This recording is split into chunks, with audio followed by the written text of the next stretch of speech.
Let's turn now to our other big story this morning. The deadly tornadoes touching down in the middle of the country overnight, killing at least 6 people in Michigan and Oklahoma, and more severe weather could be on the way today. We're going to get to Angie's forecast in just a moment, but let's begin with NBC's George Solis in storm-ravaged Oklahoma. George, good morning. Hey, Laura, good morning to you. Take a look at what's behind me here. This is a home that was decimated by what's believed to be a tornado. The homeowner telling me that he and his family were able to get out to safety. Believe it or not, there's actually a car that is under all of this debris.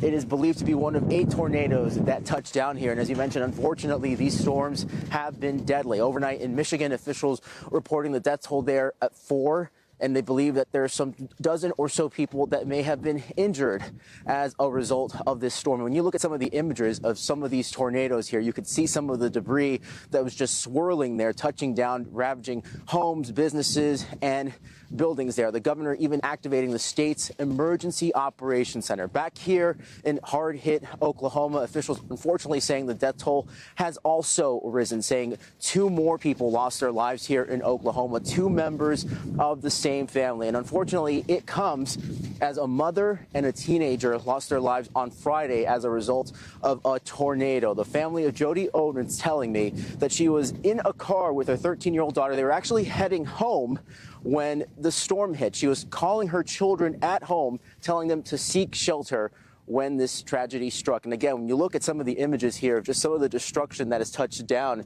and people that were actually able to make it out, you know there's going to be a lot of cleanup of buildings, of some of those down power lines, but there is so much destruction here and heartbreak, Laura.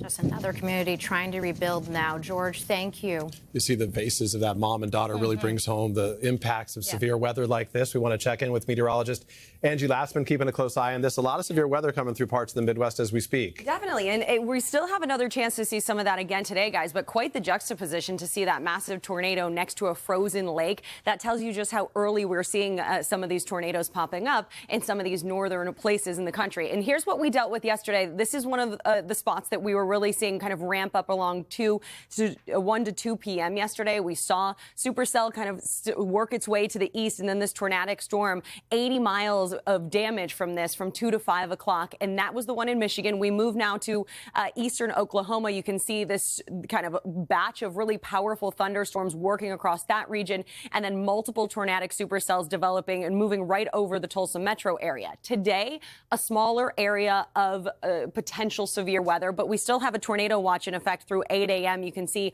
already severe alerts popping up, thunderstorm warnings, and active weather stretching along this cold front as it works to the east throughout the day today. Here's the couple of spots that I want you to watch.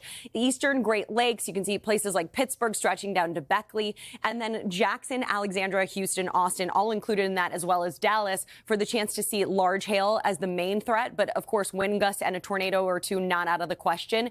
37 million people in total are at risk to see some of those powerful storms developing yet again today.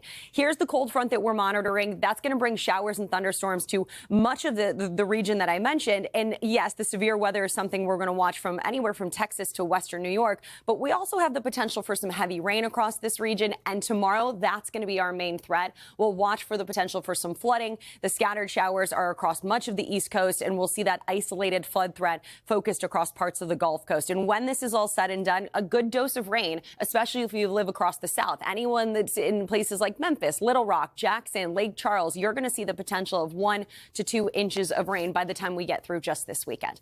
That's a look at the weather across the country. Let's see what's happening in your neighborhood. Hey, thanks for watching. And don't forget, you can catch the Today Show every morning on NBC or take Today when you're on the go. Just follow the Today podcast on Apple Podcasts, Spotify, or wherever you listen.